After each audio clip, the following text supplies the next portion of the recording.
So hello दोस्तों, चलिए शुरू करते हैं। आज हम स्पीड ऑफ साउंड में ही मतलब क्या साउंड वेव्स पढ़ा रहे थे, उसी में स्पीड ऑफ साउंड के बारे में थोड़ा सा डिस्कशन करना चाहते हैं। ये चीज़ें आसान है और बिल्कुल समझ में आएगी, इसमें कुछ वैसा हार्ड चीज़ आएगा नहीं। स्पीड ऑफ साउंड आपको पहले भी पता होगा। कैसे सर? स्पीड ऑफ साउंड नहीं, आपको स्पीड ऑफ वेव पता होगा। जब हम लोग ट्रांसवर्स वेव पढ़ रहे थे, ट्रांसवर्स वेव जिसमें वेव होना स्ट्रिंग होता था, जिसमें कि अगर वेलोसिटी ऑफ वेव अगर हम निकालना चाहते थे उसमें √T/μ कर देते थे, है ना। रस्सी में अगर हमको वेलोसिटी निकालना होता था तो वो चीज़ें आसान थी, वहाँ पे आपको समझ में आ गई थी। रस्सी में कैसे वेव ट्रेवल करता है, उसका वेलोसिटी क्या होता है। लेकिन यहाँ पे अगर हमें जानना है कि स्पीड ऑफ साउंड वेव क्या है बच्चों, है ना। स्पीड ऑफ साउंड वेव क्या है, पहले पेन चेंज कर लेते हैं, ठीक है। तो ये भी चीज़ बहुत आसान है। इसको ऐसे बोल दिया जाता है, जब साउंड वेव ट्रैवल करता है तो उसका स्पीड अगर हमें नापना है, उसका वेलोसिटी अगर नापना है। ऐसे हम कहीं पे स्पीड और वेलोसिटी बोले तो कंफ्यूज नहीं होना है बच्चों, दोनों चीज़ें हम सेम ही अभी यहाँ पे लेते हैं। अंडर रूट में ऐसे लिख देते हैं इलास्टिसिटी। इलास्टिसिटी किसी चीज़ का यंग्स मॉडुलस होता है, या और अपॉन में डेंसिटी होता है उसका, जिस मीडियम को हम लोग ले रहे हैं। तो यहाँ पे y जो रिप्रेजेंट कर रहा है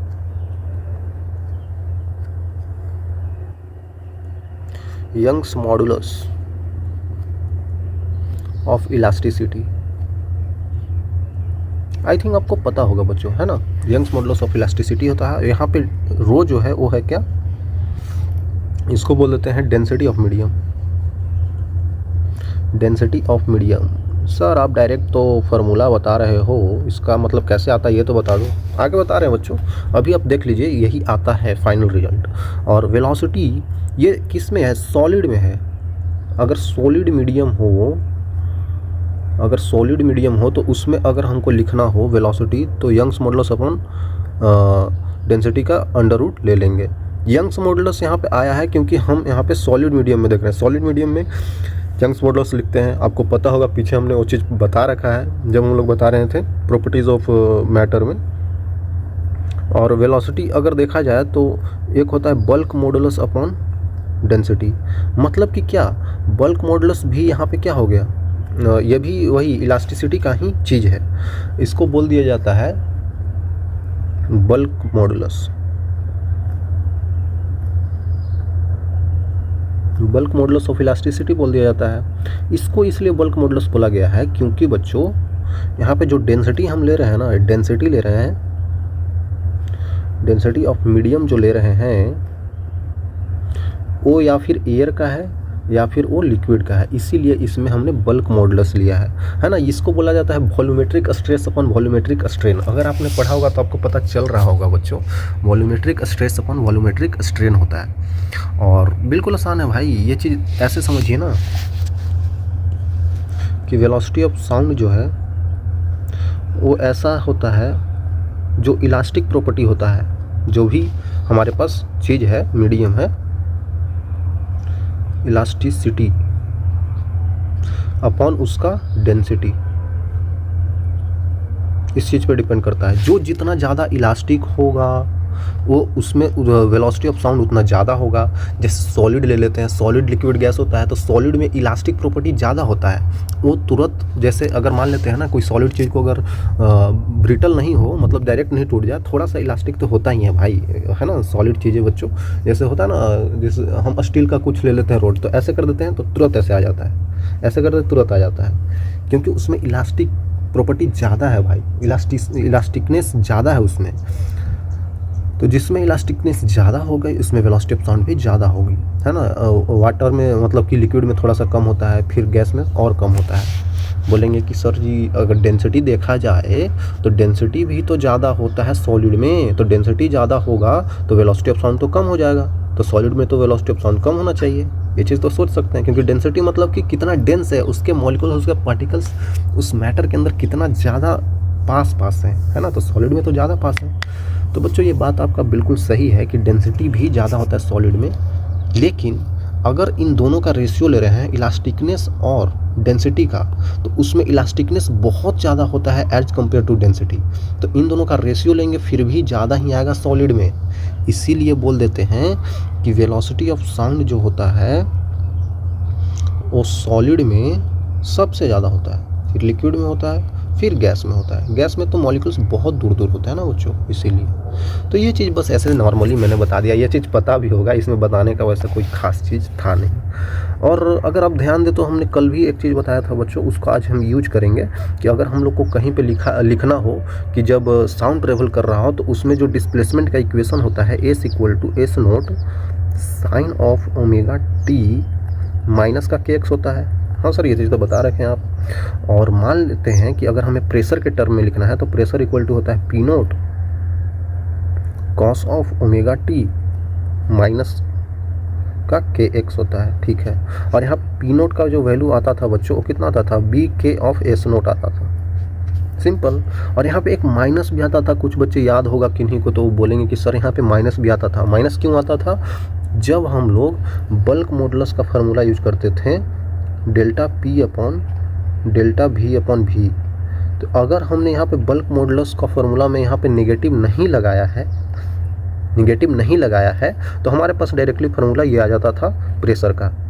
लेकिन अगर आप इफ़ बल्क मॉडुलस का अगर फार्मूला आप यूज कर लें डेल्टा पी अपॉन निगेटिव और डेल्टा वी अपॉन वी, तो इसका यूज कर लेंगे तो हमारे पास प्रेशर का जो फार्मूला आ जाएगा वो आ जाएगा पी नोट पॉजिटिव का आ जाएगा cos of omega t minus का के इंटू एक्स आ जाएगा। यहाँ पे ये आ जाएगा, ठीक है। यहाँ पे पॉजिटिव आ जाएगा, यहाँ पे माइनस यूज करने पे।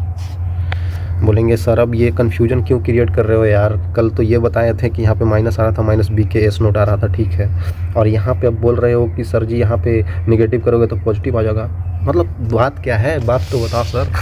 बात ये है बच्चों कि जो बल्क मॉडुलस होता है ना, जो हम लोग पढ़ा रहे थे बल्क मॉडुलस, तो वहाँ पे बता रहे थे कि कोई अगर गोल चीज़ है, अगर उस पर सारे तरफ से प्रेशर लग रहा है तो उसका वॉल्यूम कम हो जाता है। तो फाइनल वॉल्यूम कम हो गया, इनिशियल इतना था, उसको चारों तरफ से फोर्स लगा के पचका दिए, पचक गया, छोटा हो गया, तो फाइनल वॉल्यूम इसका कंप्रेस हो गया। तो फाइनल वॉल्यूम कम है, इनिशियल वॉल्यूम ज़्यादा है। तो डेल्टा भी मतलब होता है final volume minus initial volume. तो फाइनल माइनस इनिशियल करेंगे तो नेगेटिव हो जाएगा, है कि नहीं भाई। फाइनल माइनस इनिशियल करेंगे तो डेल्टा भी का वैल्यू नेगेटिव हो जाएगा, तो इसीलिए नेगेटिव लिखते हैं। तो ये तो डिपेंड करता है कंडीशन पे ना, कहाँ पे हमको डेल्टा भी का वैल्यू पॉजिटिव लेना है, कहाँ पे नेगेटिव, वो आपको सवाल में क्लियर कर देगा। लेकिन जनरली बुक्स में यही केस लेकर दिया जाता है, ये केस लेकर नहीं देता है। लेकिन हम आपको यही केस बता दिए हैं तो कोई दिक्कत नहीं है भाई, आप ये केस समझ लीजिए। आपको ये केस किताबों में दे रखा होता है तो दोनों तो केस आपको समझना है ना। देखिए गलत कोई चीज़ यहाँ पे नहीं है, आपको समझना है कि अगर ऐसा हो तो ऐसा होगा, अगर ऐसा हो तो ऐसा होगा, ठीक है। कैसा होगा वो आपको मैंने बता दिया। तो बिल्कुल सिंपल चीज़ है, क्रिएट नहीं करना है प्रॉब्लम अपने दिमाग में।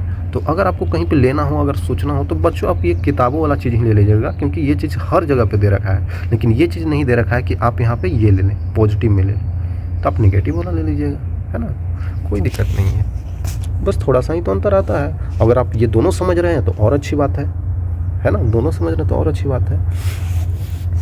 कुछ ऐसा खास उसमें है नहीं। हमने जो वेलोसिटी ऑफ साउंड बताया बच्चों, वो बताया under root bulk modulus divided by density, ठीक है। इसको लाते कैसे हैं ये समझिएगा। लाने के लिए कुछ करना नहीं है। एक हम लोग साउंड वेव में हमेशा एक ट्यूनिंग फॉर्क ले लेते हैं। अगर हमें कहीं पे वाइब्रेशन वगैरह क्रिएट करना है, साउंड वगैरह का फ्रीक्वेंसी चेक करना है, तो हम लोग सिंपल ट्यूनिंग फॉर्क ले लेते हैं और ये आसानी से हमें चीज़ें दे देती है। यहाँ पे एयर के पार्टिकल्स होंगे, है ना, एयर के पार्टिकल्स होंगे ना बच्चों। हम एक इमेजिनरी सिलेंडर मान लेते हैं, यहाँ पे इमेजिनरी बच्चों, है ना, एक इमेजिनरी सिलेंडर मान लीजिए आप कि यहाँ पे एक इमेजिनरी सिलेंडर अवेलेबल है। क्यों? क्योंकि आसान हो जाएगा, फॉर्मूला निकालने में आसान हो जाएगा। इमेजिनरी सिलेंडर के अंदर बहुत सारे एयर के पार्टिकल्स अवेलेबल हैं, है ना बच्चों।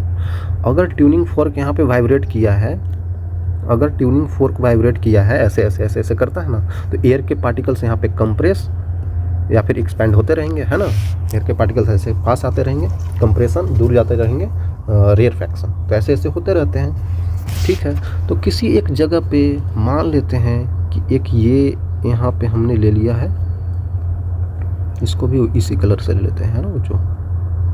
मान लेते हैं ना कि एक हमने कंसिडर कर लिया है छोटा सा छोटा सा क्या कंसिडर कर लिया है, सिलेंडर टाइप का चीज़, ठीक है, जो यहाँ से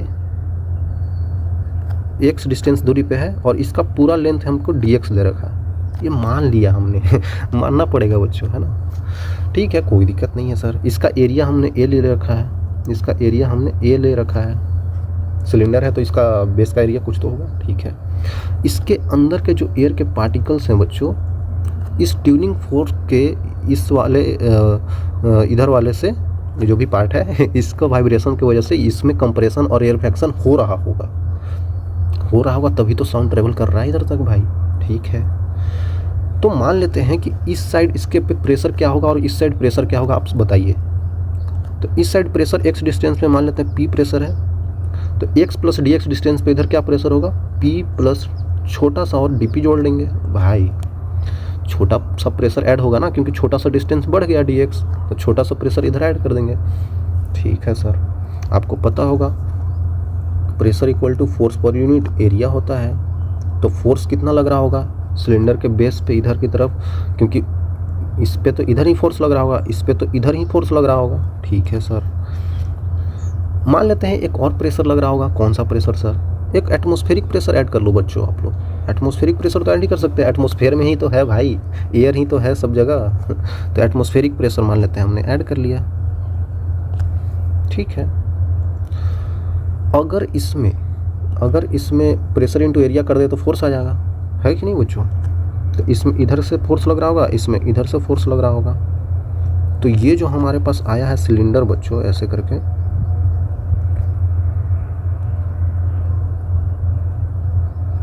ये जो सिलेंडर हमारे पास आया है बच्चों ऐसे करके, इस पे इधर एक फोर्स लग रहा है, इधर एक फोर्स लग रहा है। ठीक है, इधर F1 है, इधर F2 है। F1 का वैल्यू कितना है, P atmospheric pressure plus P into area कर देते हैं। ये क्या है बच्चों, P plus DP plus P atmospheric into area कर देते हैं बच्चों। तो ये इधर लग रहा है, ये इधर लग रहा है, तो नेट प्रेशर किधर लगेगा, नेट फोर्स किधर लगेगा, सॉरी, तो ये तो ज़्यादा दिख रहा है, ये कम दिख रहा है, तो नेट इस डायरेक्शन में लगेगा। हो सकता था कभी कभी इधर भी लग जाए। यहाँ पे क्या हो रहा होगा, जैसे हम क्या बोल रहे हैं, यहाँ पे एयर के पार्टिकल्स अवेलेबल हैं, तो एयर के पार्टिकल्स ऐसे ऐसे कर रहे हैं ना, ऐसे ऐसे कर रहे हैं ना, ऐसे ऐसे तो कर रहे हैं ना भाई, तो उसी के कारण यहाँ पे इधर की तरफ आ गया फोर्स, कभी कभी इधर की तरफ भी आ जाएगा, कोई दिक्कत नहीं है। इधर की तरफ आ गया तो ले लेते हैं हम, यहाँ पे लिख सकते हैं F नेट फोर्स बच्चों इधर के डायरेक्शन में है, मतलब निगेटिव में आ जाएगा, ऐसे भी देख सकते हैं। F1 का वैल्यू पॉजिटिव है और इसका इस डायरेक्शन में है, तो नेगेटिव ऑफ F2 लिख सकते हैं। पता चल रहा है ना, ये पॉजिटिव डायरेक्शन, ये नेगेटिव डायरेक्शन, इसीलिए ऐसा लिखा है। ये सब चीज़ें आप समझ रहे होंगे। तो ये कितना हो जाएगा बच्चों, P atmospheric plus pressure into area minus of P plus DP।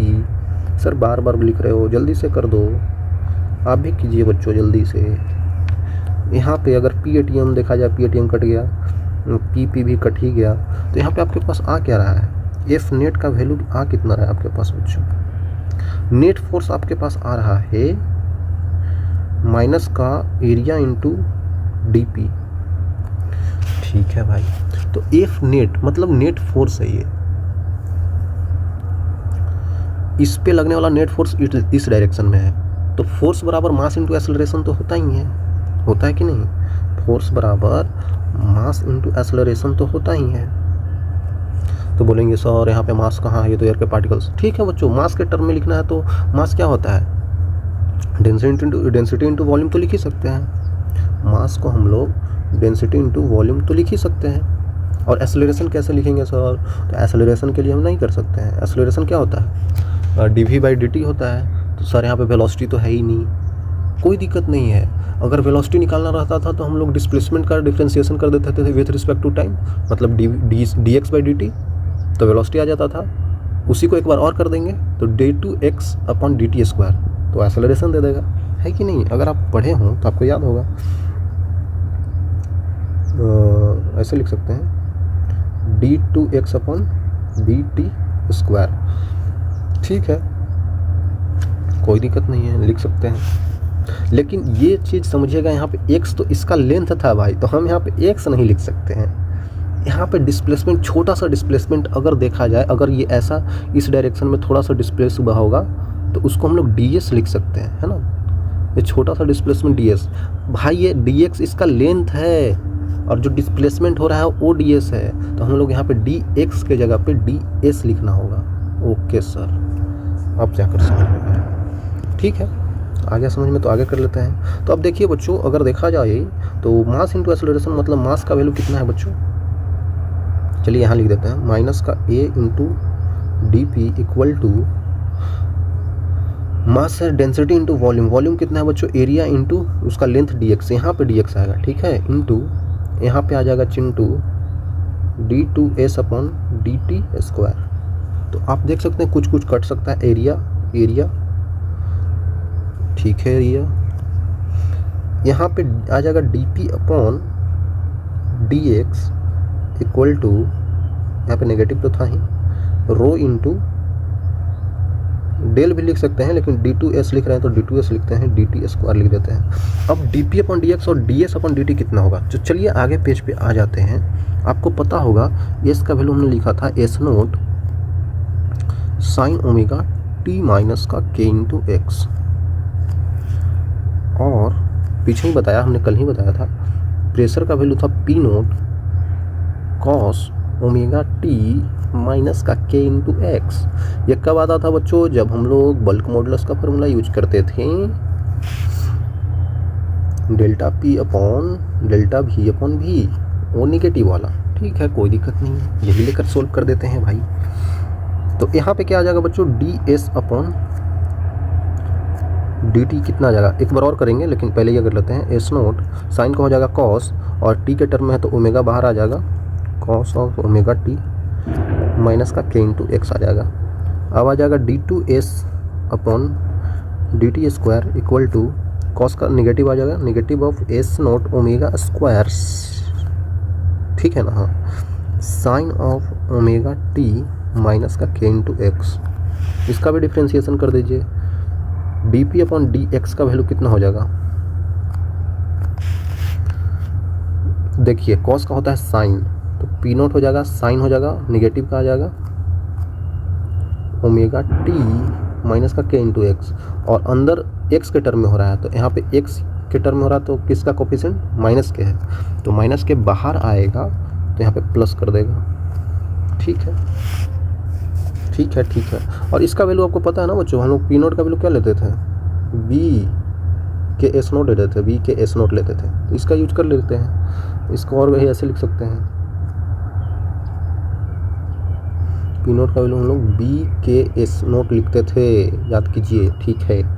तो यहाँ पे के इंटू के स्क्वायर हो जाएगा, बी एस नोट हो जाएगा, sine of omega t minus k x आ जाएगा, ठीक है।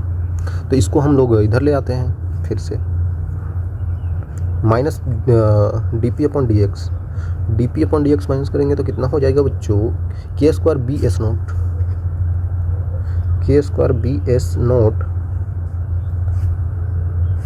पॉजिटिव का था, sine of omega t minus का के इंटू एक्स, नेगेटिव तो पहले से ही था, रो आ जाएगा into d two s upon d t square, minus का s naught omega square, minus आ जाएगा s naught omega square, sine of omega t minus का के इंटू एक्स। बहुत आसान है बच्चों, बस काटना है। अब देखिए यहाँ पे क्या कट रहा है, कुछ कट ही नहीं रहा है, क्या कट तो रहा है, पूरा साइन यहाँ पे, और क्या कट रहा है बच्चों, एस नोट भी तो उड़ ही रहा है।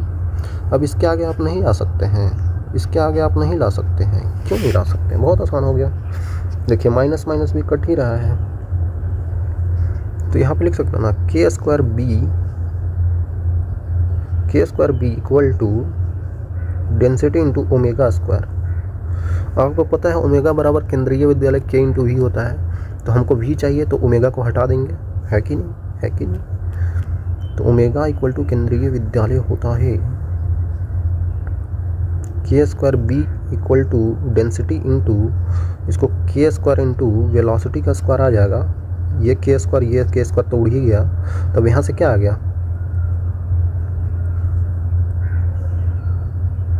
वी स्क्वायर बराबर आ गया बच्चों बी अपॉन डेंसिटी, है ना, ये तो आ गया। तो आगे लिख सकते हैं वी स्क्वायर बराबर बी अपॉन डेंसिटी आ गया। और यही तो हमें लाना था भाई, velocity equal to under root में B upon bulk modulus upon density आ गया, डेंसिटी ऑफ मीडियम। और यही था हमारा शुरू में आया था, है ना बच्चों। आसान है, ये हमने लिक्विड या गैस के लिए बता दिया, गैस मीडियम या लिक्विड मीडियम के लिए। ऐसे ही सॉलिड मीडियम के लिए लेंगे तो यहाँ पे यंग्स मॉडुलस आ जाएगा, यहाँ पे यंग्स मॉडुलस आ जाएगा, कोई दिक्कत नहीं है, कर सकते हैं। तो बस करने का तरीका है भाई, ये सब चीज़ें पूछी नहीं जाती, आपको बस ये फार्मूला पूछ लिया जाता है। अगर पूछा गया, ये भी बहुत कम चांस है ना, बस मैंने बता दिया ऐसे ही, ठीक है। कोई दिक्कत नहीं होना चाहिए यहाँ पे बच्चों, कोई दिक्कत नहीं होना चाहिए, ओके। यहाँ पे लिखना चाहें तो आप लिख सकते हैं बी क्या है, bulk modulus, b bulk modulus हो गया, रो यहाँ पे डेंसिटी हो गया, डेंसिटी ऑफ मीडियम हो गया, है ना बच्चों, बहुत आसान है। अब हम क्या बताना चाहते हैं, अब मान लीजिए अब ये चीज़ हमारे पास आ गया तो हम लोग वेलोसिटी तो अब पता कर ही लेंगे, है कि नहीं। अगर फार्मूला आ गया तो वेलोसिटी ऑफ साउंड तो अब हम निकाल ही लेंगे ना। कैसे निकालेंगे भाई, फार्मूला में चीज़ें पुट करके बच्चों। अगर एयर में मान लेते, एयर में वेलोसिटी ऑफ साउंड कितना होता है, अगर आपको पता हो, अगर आपने पढ़ा हो कभी, तो 333 मीटर पर सेकेंड होता है। हमने ये चीज़ देखा है किताबों में कि velocity of sound in air होता है 333 मीटर पर सेकेंड होता है। तो इतना तो हमें एक्सपेरिमेंटली पता ही है, हम लोग एक्सपेरिमेंट्स के थ्रू निकाल लिए हैं, 333 मीटर पर सेकेंड आता है। लेकिन क्या इस फार्मूले का यूज करके हम लोग एयर में साउंड का स्पीड 333 मीटर पर सेकेंड ला रहे हैं, देख लेते हैं ला रहे हैं कि नहीं। तो न्यूटन सर का समय था, तो न्यूटन बाबा तो अपने चाचा बहुत ही ज़्यादा जीनियस थे, वो तो भाई वो इसमें भी आ गए। वो बोले कि अब हम यहाँ पे निकालना चाहते हैं कि कितना होता है न्यूटन्स फार्मूला। वो बोले कि चलो बच्चों अब मैं निकालता हूँ वेलोसिटी ऑफ साउंड कितना होता है एयर में, velocity of sound in air. अब फार्मूला आ गया तो वो निकालना चाहें तो निकाल लिए। तो उन्होंने क्या किया, उन्होंने ये चीज़ सोचा, इन्होंने ये चीज़ बताया कि when sound travels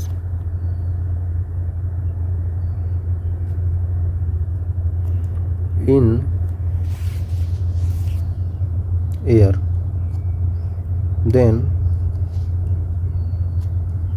there will not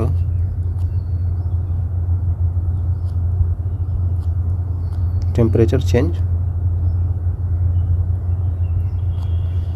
there will no temperature change in medium. ये चीज़ क्यों बोला उन्होंने ये चीज़ इसलिए बोला क्योंकि इससे आपको निकालने में आसानी होगी कि अगर साउंड ट्रेवल कर रहा है मीडियम में तो उसमें साउंड ट्रेवल करने के कारण टेम्परेचर चेंज नहीं हो रहा है भाई। जब टेम्परेचर चेंज नहीं हो रहा है तो उन्होंने बोला कि जब टेम्परेचर चेंज हो ही नहीं रहा है तो इसका मतलब ये आइसोथर्मल प्रोसेस हो गया, आइसोथर्मल प्रोसेस हो गया ना भाई। तो उन्होंने आइसोथर्मल प्रोसेस मान लिया और यहाँ पे डेल्टा टी का वैल्यू 0 हो गया क्योंकि टेम्परेचर चेंज नहीं हो रहा है। जब साउंड ट्रेवल कर रहा है तो टेम्परेचर चेंज नहीं हो रहा है, तो ये हो गया। और जब आइसोथर्मल प्रोसेस होता है तो आपको पता होगा कि पीवी का वैल्यू कांस्टेंट हो जाता है, ठीक है। अगर हम इसका डिफरेंशिएशन करें तो हम लोग क्या बोल सकते हैं, pressure into d v plus v into d p बोल सकते हैं। ये चीज़ आपको आता है ना बच्चों चेन रूल करने। और कांस्टेंट का डिफरेंशिएशन 0। अंदर मान लेते कि अगर dx भी लिखते हो तो ये तो कट ही जाता, वो तो बाद में कट ही जाता है, इसीलिए हमने ऐसे लिख दिया। तो हम यहाँ पर लिख सकते हैं dp अपॉन dv का वैल्यू जो आ जाएगा वो कितना आ जाएगा, negative of p upon v आ जाएगा। एक सेकेंड, क्या मैंने सही लिखा है? सही तो लिखा है बच्चों, सही तो लिखा है। dp बाई dv लिखेंगे तो p अपॉन v आ जाएगा, ठीक है भाई, ये चीज़ आ गया। और आपको मैंने बताया है अगर हम देखना चाहें तो बल्क मॉडुलस हम लोग अभी देख रहे थे डेल्टा पी अपॉन, अगर छोटे टर्म में लिखना है तो डीपी लिख दीजिए, d p upon d v upon v, negative का अगर ले रहे हैं तो ठीक है। तो डीपी बाई डीवी हमें यहाँ से पता चल गया है, तो यहाँ पे बल्क मॉडुलस का वैल्यू हम लोग लिख सकते हैं d p by d v negative of v into d p by d v का वैल्यू कितना है, minus of p upon we.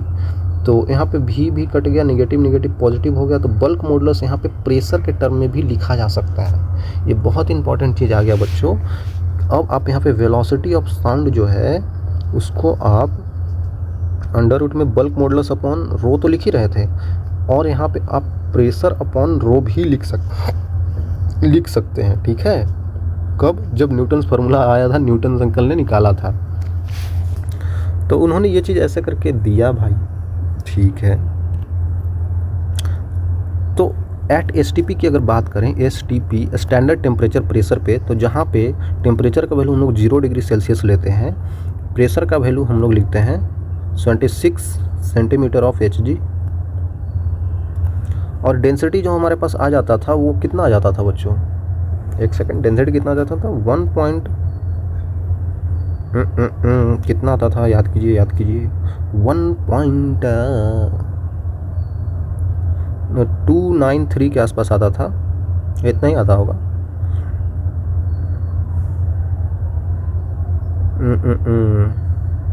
KG पर लीटर आता था क्या? ग्राम पर लीटर? केजी पर लीटर आता होगा, है ना बच्चों? तो इस टाइप का आता था हमारे पास।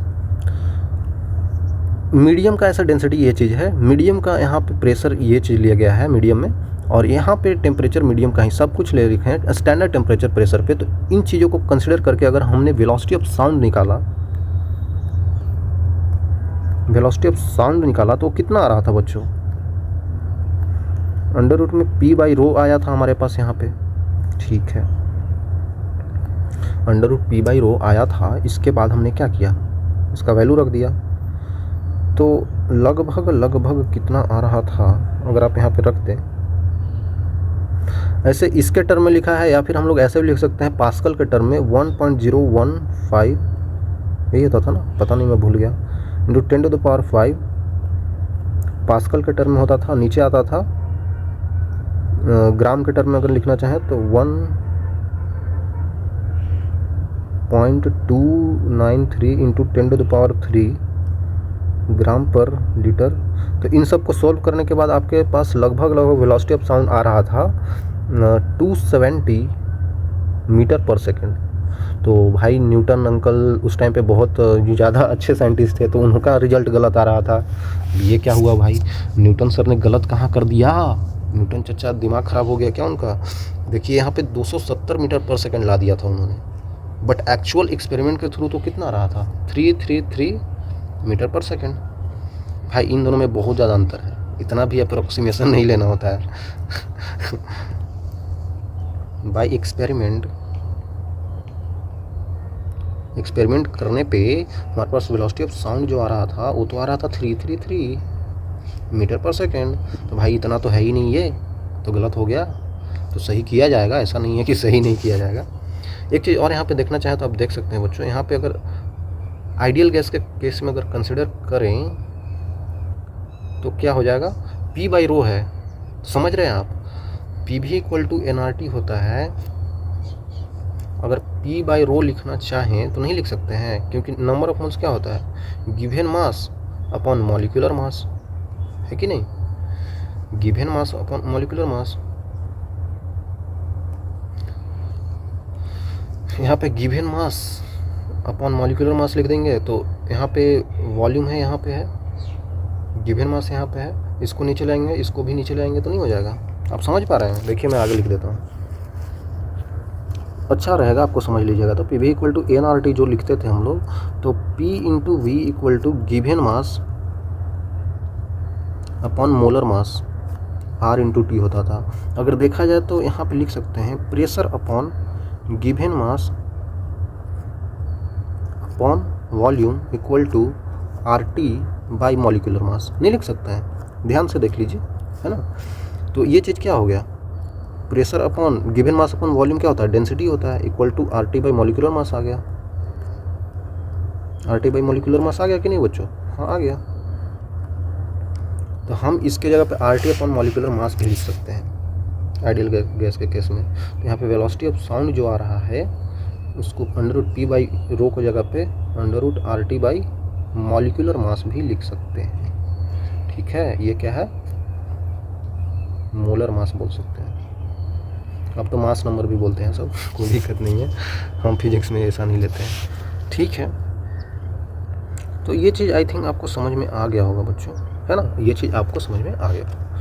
तो अरे सर ये तो गलत था, ये तो गलत आ गया न्यूटन अंकल के द्वारा। तो बाद में लैपलास भाई आए, लैपलास भाई बोल रहा हूँ, चच्चा बोल सकते हैं, लैपलास, स्पेलिंग देख लीजिएगा, कोरेक्शन बोलते हैं।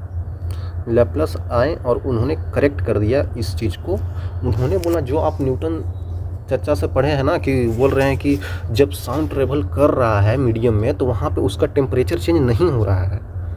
अब इतना छोटा चीज़ है कि लोग कैसे लेंगे कि टेम्परेचर चेंज हो रहा है। तो इन्होंने बोला ऐसा नहीं है भाई, टेम्परेचर चेंज हो रहा है। Sound travels then there will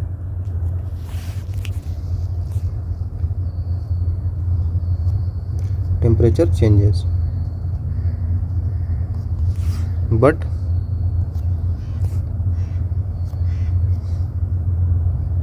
there will not heat exchange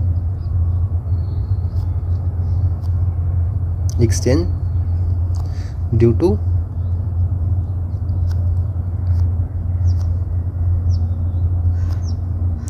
rapid process.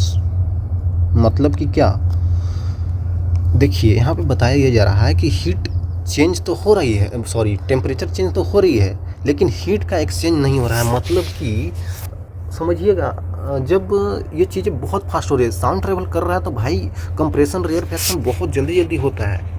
Compression rarefaction ये जल्दी जल्दी होता है। तो ये इतना फास्ट होता है, इतना रैपिड होता है, ये इतना प्रोसेस रैपिडली होता है, फास्ट होता है कि उसमें हीट का एक्सचेंज मालूम नहीं पड़ता है। जैसे पीछे जो हमने बताया आपको कि ये एक आइसोथर्मल प्रोसेस था, इसमें टेम्परेचर चेंज नहीं हो रहा था। कैसे नहीं हो रहा था, यहाँ पे अगर एयर के पार्टिकल्स बहुत पास आ गए हैं,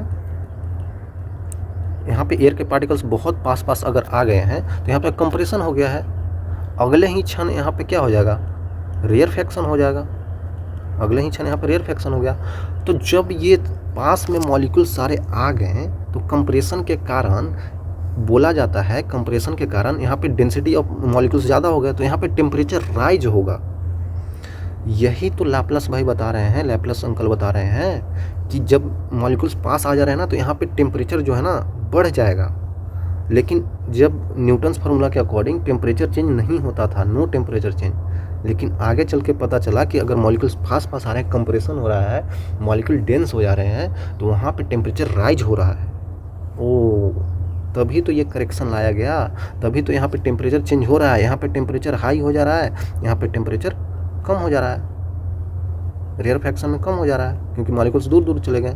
तो यहाँ पे अगर देखा जाए तो कंप्रेशन में टेम्परेचर बढ़ रहा है, तो अगर हमें टेम्परेचर को कांस्टेंट रखना है, डेल्टा टी का वैल्यू 0 रखना है, जो कि इस फार्मूला के अकॉर्डिंग था, तो यहाँ पे क्या होगा, हीट को एक्सचेंज कर दो, हीट बाहर फेंक दो और यहाँ पे हीट को एब्जॉर्ब कर लो। भाई यहाँ पे हीट आ गया, यहाँ से हीट चला गया, तभी तो टेम्परेचर कांस्टेंट रहेगा। यहाँ पे देख रहे हैं कि यहाँ पे ज़्यादा टेम्परेचर हो गया, तो यहाँ पे कम कैसे करें, सॉरी यहाँ पे ज़्यादा है तो यहाँ से बाहर जाएगा ना, क्या लिख रहा हूँ, यहाँ से बाहर जाएगा और यहाँ से अंदर आएगा। देखिए यहाँ पे मॉलिक्यूल्स पास आ गए तो टेम्परेचर बढ़ गया, लेकिन हमें टेम्परेचर चेंज नहीं करना है। तो टेम्परेचर बढ़ा तो यहाँ पे कुछ हीट बाहर फेंक दो तो टेम्परेचर अपने आप नॉर्मल हो जाएगा, और यहाँ पे टेम्परेचर कम हो गया तो कुछ बाहर से हीट ले लो तो अपने आप टेम्परेचर बढ़ जाएगा। तो यहाँ पे मान लेते हैं कि 3 है और यहाँ पे मान लेते हैं कि 5 है, तो ये अपने आप को 1 दे देगा तो 4 हो जाएगा, ये अपने आप को 1 ले लेगा तो ये 4 हो जाएगा। तो दोनों तो सेम हो गया ना, जहाँ पे ज़्यादा वहाँ से दे दो, यहाँ पे कम है यहाँ से ले लो सराउंडिंग से, तो दोनों के बराबर कर दिए, तो इसका मतलब टेम्परेचर चेंज नहीं हुआ। तो ऐसा कर रहे थे हम लोग यहाँ पे आइसोथर्मल प्रोसेस में। समझ में आया बच्चों, आ गया होगा आई थिंक, ठीक है। बट यहाँ पे दिक्कत ये था, वो सब चीज़ें कर रहे थे तो हम आइसोथर्मल प्रोसेस ले रहे थे, लेकिन यहाँ पे अगर देखा जाए तो कोई हीट का एक्सचेंज नहीं हो रहा है, मतलब कि डेल्टा एच का वैल्यू 0 है। तो ये चीज़ आपको याद होगा, थर्मोडायनेमिक्स में ऐसा होता है। तो यहाँ पे आइडियाबैटिक प्रोसेस हो जाता है, एडियाबैटिक प्रोसेस हो जाता है, ठीक है। तो एडियाबैटिक प्रोसेस हो जाता है। तो एडियाबैटिक प्रोसेस में क्या होता है बच्चों, बहुत सिंपल बात है, उसमें PV⁻⁴ कांस्टेंट ले लेते हैं। ओके सर, यहाँ पे डिफ्रेंशिएशन कर दीजिए आप लोग। तो कैसे करें, बिल्कुल आसान है। p इंटू गामा बाहर आ जाएगा, v raise to power gamma minus 1, ठीक है। और डिफ्रेंशिएशन कर रहे हैं तो d v आ जाएगा, ठीक है, plus v raise to power gamma into dp आ जाएगा, इक्वल टू 0 हो जाएगा कांस्टेंट का डिफ्रेंशिएशन। अब देख लेते हैं dp बाई dv का वैल्यू कितना हो जाएगा। dp बाई dv का वैल्यू कितना हो जाएगा, तो नेगेटिव आ जाएगा, p gamma into v raise to power gamma minus 1 divided by v raise to power gamma. तो ये माइनस का p into gamma into v raise to power, नीचे v आ जाएगा, सॉरी ये तो गामा यहाँ पे आ जाएगा, ठीक है, कर लीजिएगा आप लोग, इतना ही आएगा। सिंपल सी बात है, dp बाई dv आ गया तो आपको पता होगा कि बल्क मॉडुलस फिर से आपको लिख देता हूँ कि छोटा सा टर्म में dp हो जाएगा, नीचे dv अपॉन v हो जाएगा, निगेटिव ले लेते हैं, ठीक है। तो यहाँ पे dp बाई dv कितना आ जाएगा, बल्क मॉडुलस बराबर पॉजिटिव में आ जाएगा, dp बाई dv का value p into gamma divided by v, और एक पहले से भी था ऊपर आ गया, ये कट गया, ठीक है। p इंटू गामा आ गया, p इंटू गामा आ गया भाई। और आपको पता है वेलोसिटी ऑफ साउंड क्या होता है बच्चों, under root bulk modulus upon density. Bulk modulus कितना आया बच्चों, under root gamma p upon rho आ गया, ठीक है। तो ये हमारे पास आ गया बच्चों, बिल्कुल आसान है ना। गामा आपको पता होगा क्या होता है, पता है ना बच्चों, गामा मोनो एटॉमिक के लिए होता है, डायाटॉमिक के लिए होता है, पॉली एटॉमिक के लिए होता है, ये सब चीज़ें बता रखा हूँ थर्मोडायनेमिक्स में, है ना। मोनो एटॉमिक जिसमें डिग्री ऑफ फ्रीडम का वैल्यू 3 हो, डायटॉमिक जिसमें डिग्री ऑफ फ्रीडम 5 हो, पॉलीएटॉमिक जिसमें डिग्री ऑफ फ्रीडम 6 हो, है ना, इस टाइप से होता है। और अगर आपको गामा निकालना हो तो गामा होता है Cp अपॉन Cv होता है, या फिर गामा का वैल्यू ऐसे लिख सकते हो 1/2/f भी लिख सकते हैं। तो ऐसा कर देंगे तो गामा का वैल्यू कितना आ जाएगा, यहाँ पे गामा का वैल्यू कितना आ जाएगा जल्दी बताइए, 3 आ जाएगा तो 5/3 हो जाएगा। यहाँ पे गामा का वैल्यू कितना हो जाएगा बच्चों, 7/5 हो जाएगा, है कि नहीं, सही बोल रहा हूँ, सही बोल रहा हूँ। यहाँ पे गामा का वैल्यू 4/3 हो जाएगा, सही बोल रहा हूँ मैं, 3/4/3, ठीक है, ये समझ रहे हैं ना। गामा का वैल्यू ऐसे चेंज होता है। मोनो एटॉमिक में आप क्या ले सकते हैं, हाइड्रोजन ले सकते हैं, है ना। और डायटोमिक में ऑक्सीजन ले सकते हैं, O2 आता है ना। और पॉलीएटॉमिक में आप और भी चीज़ें लिख सकते हैं, नाइट्रोजन वगैरह, है ना। नाइट्रोजन N2 होता है, N3 होता है, N3 होता है, देख लीजिएगा आप केमिस्ट्री में दिया रहता है चीज़ें। अगर सवाल देगा तो आपको बता देगा कि मोनोएटॉमिक डायटोमिक क्या है, तो उसके अकॉर्डिंग आप यहाँ गामा का वैल्यू ले लीजिएगा, ठीक है। और हमने यहाँ पे वेलोसिटी ऑफ साउंड भी बता दिया। तो अब आपको वेलोसिटी ऑफ साउंड अगर कहीं पे बोला जाए वेलोसिटी ऑफ साउंड, तो आपको लेना है गामा p अपॉन रो, ठीक है। अब सिर्फ p अपॉन रो नहीं लेना है, ठीक है। p अपॉन रो लीजिएगा तो गामा छूट जाएगा और सवाल गलत हो जाएगा, ठीक है। ये बस लीजिएगा तो गलत हो जाएगा। अब उसमें गामा और ऐड करना है, समझ रहे हैं ना। क्यों हमारे पास 270 मीटर पर सेकेंड आ रहा था, क्योंकि अब हमें इसको और ज़्यादा बढ़ा के यहाँ लाना है ना, इतना लाना है ना, तो इसमें कुछ अगर और मल्टीप्लाई हो जाए तो ज़्यादा आ जाएगा, इसीलिए और कुछ मल्टीप्लाई हुआ है गामा आया है, आ रहा है समझ में, इसीलिए गामा आया है। अब इसमें वैल्यूज़ रख के हम देखते हैं STP पे तो कितना आ जाता है, लगभग वेलोसिटी ऑफ साउंड लगभग 337 मीटर पर सेकंड के आसपास आ जाता है, ठीक है। तो ये सही हो जाता है, बिल्कुल आसान है भाई, है ना, बिल्कुल आसान है, कोई इसमें दिक्कत नहीं होना चाहिए, ठीक है। और अगर आप चाहें तो यहाँ पे एक चीज़ और समझ सकते हैं, चलिए छोड़िए क्या समझ सकते हैं, यही चीज़ है बस यहाँ पे बच्चों वेलोसिटी निकालने के लिए, ठीक है। आगे देख सकते हैं factor affecting speed of sound in atmosphere. Okay, बहुत आसान है ये। कौन से फैक्टर्स की वजह से स्पीड ऑफ साउंड एटमॉस्फेयर में अफेक्ट हो जाता है ना, कौन से फैक्टर्स की वजह से। तो मान लेते हैं ना कहीं पे जो आपने देखा वेलोसिटी ऑफ साउंड जो था वो अंडर रूट में क्या बोलते हैं, अब गामा p अपॉन रो लिखना होगा।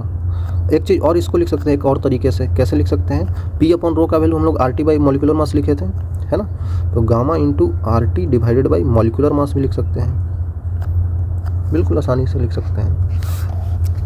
तो अब समझिए यहाँ पे कि अगर ये सब R तो वैल्यू कांस्टेंट होता है, ठीक है, गामा का वैल्यू भी कांस्टेंट ही होता है, मॉलिकुलर मास तो किसी गैस का तो फिक्स्ड ही होता है, तो सिर्फ टेम्परेचर पे डिपेंड कर रहा है अगर देखा जाए स्पीड ऑफ साउंड। तो यहाँ पे लिख दूँ, अगर वेलोसिटी ऑफ साउंड जो है वो directly proportional to √T of √T ही तो लिख रहा हूँ, और वेलोसिटी ऑफ साउंड अगर लिखा जाए तो बाकी चीज़ें कांस्टेंट टाइम्स ऑफ √T लिख सकते हैं, बिल्कुल लिख सकते हैं। तो यहाँ से पता चल रहा है हमें speed of sound in air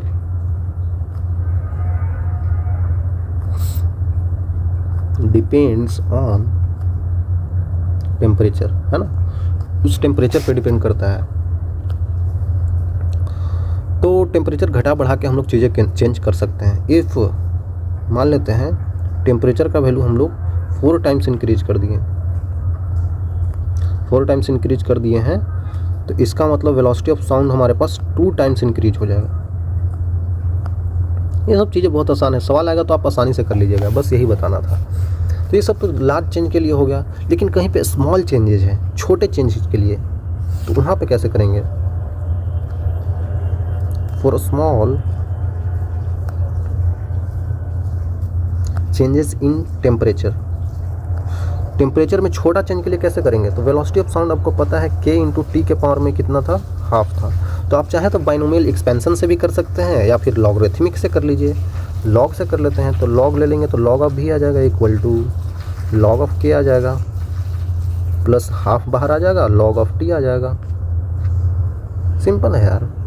अब log का डिफरेंशिएशन कर देते हैं, डिफरेंशिएशन कर देंगे तो क्या हो जाएगा बच्चों, 1/v आ जाएगा, लेकिन डी भी आएगा ना क्योंकि v के टर्म में कर रहा है, इक्वल टू ये तो 0 हो जाएगा, कांस्टेंट है ना, प्लस में हाफ आ जाएगा, नीचे टेम्परेचर आ जाएगा, ऊपर dt आ जाएगा। तो यहाँ से आप देख सकते हैं, यहाँ से देख सकते हैं बच्चों कि कैसे चेंज हो रहा है। तो dv/dt अगर लिखना चाहें, ऐसे क्यों लिखना है, ऐसे ही लिख देते हैं,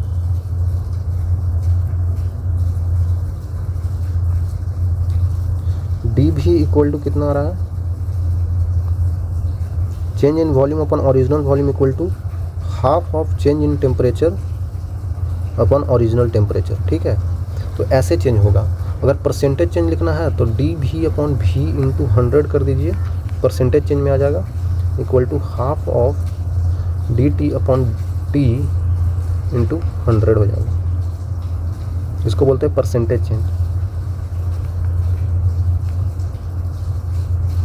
ठीक है। परसेंटेज चेंज में ऐसे लिख सकते हैं, है ना। कभी कभी बोला जाए कि परसेंटेज चेंज इन टेम्परेचर निकालिए, तो sorry percentage change in velocity निकालिए। तो अगर आप टेम्परेचर का कैसे चेंज हो रहा है उसको यहाँ पर रख दीजिए, उसके बाद यहाँ पे आ जाएगा। जनरली हाफ, इसको याद रखिएगा, हाफ आता है, ठीक है ना बच्चों, हाफ आता है। ऐसे निकाल सकते हैं, कोई दिक्कत नहीं होना चाहिए आपको, ठीक है बच्चों। ये इसको बोलते हैं change in volume upon original volume, change in temperature upon original temperature, sorry volume नहीं, सॉरी ये वेलोसिटी है बच्चों, है ना, ये वेलोसिटी है, मैं वॉल्यूम बोल रहा हूँ, गलत बात, वॉल्यूम नहीं बोलना है, वेलोसिटी है, change in velocity upon original velocity, ठीक है। बहुत आसान हो गया। और एक चीज़ पे डिपेंड करता होगा, मान लेते हैं जो हमारे पास फार्मूला आया था वेलोसिटी ऑफ साउंड का, वो आया था √P/ρ आया था, और हम लोग लिख रहे थे इसको √ में γ/RT बाई मॉलिकुलर मास। हम यहाँ से तो इस फार्मूले से तो समझ लिए कि सिर्फ टेम्परेचर पे डिपेंड करता है, लेकिन अगर यहाँ पे देखा जाए तो प्रेशर पे भी तो है, गामा तो फिक्स है, प्रेशर, डेंसिटी, ये सब चीज़ों पे डिपेंड करेगा ना। मान लेते हैं वेलोसिटी ऑफ साउंड में अगर डिपेंड कर रहा हो γ/P/ρ, तो प्रेशर पे डिपेंड करेगा। वेलोसिटी ऑफ साउंड जो है वो प्रेशर पे डिपेंड करेगा, √ प्रेशर, और वेलोसिटी ऑफ साउंड इस पे भी डिपेंड करेगा, 1/√ऑफ इस पे भी, डेंसिटी पे भी। ठीक है भाई, ठीक है, कोई दिक्कत नहीं है। तो कैसे करेंगे यहाँ पे, अगर प्रेशर बढ़ाया घटाया जाए, if pressure increases then velocity of sound also increases. ये सब चीज़ें गलत है बच्चों, इंक्रीज नहीं होगा, डिक्रीज भी नहीं होगा। सर कैसी बातें कर रहे हो, ये बढ़ेगा तो ये भी तो बढ़ना चाहिए। बच्चों ये चीज़ आप भूल रहे हैं। अगर प्रेशर कहीं पे साउंड ट्रेवल कर रहा है, वहाँ पे मीडियम के पार्टिकल्स का अगर में उसमें प्रेशर बढ़ रहा है तो इसका मतलब कंप्रेशन हो रहा है। जहाँ पे कंप्रेशन होता है वहाँ पे डेंसिटी ऑफ मॉलिक्यूल्स भी ज़्यादा हो जाता है, डेंस हो जाते हैं। तो ये भी बढ़ रहा है, ये भी बढ़ रहा है। तो अगर दोनों का रेशियो देखा जाए, P/ρ, तो ये तो रिमेन कांस्टेंट हो जाएगा, ये तो रिमेन कांस्टेंट हो जाएगा। तो ये कांस्टेंट हो गया और ये कांस्टेंट है ही। और आपको पता है कि गामा भी कांस्टेंट ही होता है, ये भी कांस्टेंट ही है। तो ओवरऑल तो कांस्टेंट ही रह गया। इसका मतलब प्रेशर चेंज करने से वेलोसिटी ऑफ साउंड चेंज नहीं होगा। By change in pressure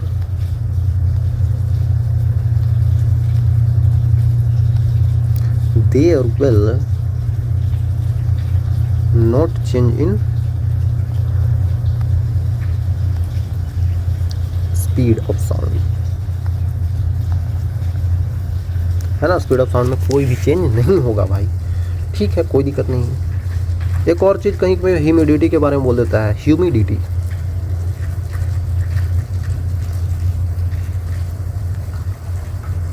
humidity के बारे में बोल देता है। ह्यूमिडिटी में क्या होता है, अगर कहीं पे ह्यूमिड है, एयर क्या है, ह्यूमिड है। ह्यूमिड मतलब नमी आ जाता है। और एक होता है ड्राई। ड्राई मतलब समझ रहे हैं, सूखा हवा। और ह्यूमिड मतलब कि उसमें पानी के अंश आ गए, पानी के मॉलिक्यूल्स। तो ऐसे नॉर्मली एयर जब ड्राई होता है, नॉर्मल एयर होता है, तो उसमें क्या होता है, ऑक्सीजन होता है, नाइट्रोजन होता है, और भी गैसेज होती हैं। लेकिन ज़्यादा मात्रा में क्या होता है, नाइट्रोजन होता है। नॉर्मल हवा में तो ये होता है भाई। ह्यूमिडिटी जब आ जाती है तो ऑक्सीजन तो होता ही है, वो तो कहीं नहीं जाएगा, नहीं तो हम लोग जिंदा नहीं रहेंगे। और नाइट्रोजन तो रहेगा ही, प्लस में कुछ एयर में वाटर के मॉलिक्यूल्स आ जाते हैं। मतलब थोड़ा सा इसमें पानी का भी अंश आ जाता है, तभी तो ह्यूमिड हो गया, ठीक है। तो ह्यूमिड एयर में और ड्राई एयर में कैसे वेलोसिटी ऑफ साउंड चेंज होता है, वो चीज़ हमें देखना है। तो हम लोग को पता है कि वेलोसिटी ऑफ साउंड जो होता है अंडर रूट में गामा RT बाई मॉलिक्यूलर मास होता है, ठीक है। एट अ कांस्टेंट टेम्परेचर अगर बात कर रहे हैं, एट अ कांस्टेंट टेम्परेचर अगर बात कर रहे हैं तो क्या होगा, फिर मॉलिक्यूलर मास पे डिपेंड करेगा। तो इन सबको जोड़ देंगे तो इनका मॉलिक्यूलर मास ज़्यादा है, तो ये ज़्यादा हो गया, तो इसका वेलोसिटी ऑफ साउंड कम हो जाएगा। और इसका मॉलिक्यूलर मास कम है तो इसमें वेलोसिटी ऑफ साउंड ज़्यादा होगा। मतलब कि ड्राई एयर में वेलोसिटी ऑफ साउंड ज़्यादा होगा और ह्यूमिड एयर में वेलोसिटी ऑफ साउंड कम होगा। ये बिल्कुल गलत कर दिया आपने। अगर आप केमिस्ट्री थोड़ा बहुत पढ़े हों फर्स्ट चैप्टर मोल कॉन्सेप्ट में, तो बताया जाता है अगर एक से ज़्यादा यहाँ पे मॉलिक्यूल्स अवेलेबल हों, एक से ज़्यादा, जैसे ये ऑक्सीजन का एटम्स हैं, यहाँ पे नाइट्रोजन है, यहाँ पे हाइड्रोजन डाइऑक्साइड है ना। तो ये सब चीज़ें अगर अवेलेबल हो तो हम डायरेक्ट मॉलिक्यूलर मास इनको ऐड करके नहीं लिख सकते हैं। हम यहाँ पे एवरेज मॉलिक्यूलर मास कैलकुलेट करते हैं, ठीक है। तो यहाँ पे हमें कैलकुलेट करना होगा average molecular mass, average molecular mass, तब जाकर सही आता है। तो एवरेज मॉलिक्यूलर मास क्या होगा आप बताइए बच्चों। इसका पहले निकाल लेते हैं, ये आसान है। इसका मॉलिक्यूलर मास कितना होता है, 32 हो जाएगा, 16 दूना 32। इसका नाइट्रोजन का 14 दूना 28 हो जाएगा। देखा जाए तो अमाउंट में तो ये ज़्यादा होता है हवा में, नाइट्रोजन जब 78% होता है, समझिए ये बहुत ज़्यादा होता है। तो जो भी अगर हमारे पास एवरेज मॉलिक्यूलर मास कैलकुलेट करें तो इसके तो नज़दीक ही आएगा, क्योंकि इसका मात्रा बहुत ज़्यादा होता है। तो 28 के नज़दीक क्या हो जाएगा, 29 के आसपास आ जाएगा अप्रॉक्सीमेटली। एवरेज यहाँ पे कितना आ जाएगा, 29 आ जाएगा, ठीक है। तो हमने इनका तो निकाल लिया, इनका और इनका निकाल लिया, तो इनके एवरेज कितना आता है, लगभग 29 आता है। और इसका कितना होता है मॉलिक्यूलर मास बच्चों, ये होता है 18, ठीक है, 18 होता है और ये 29 होता है।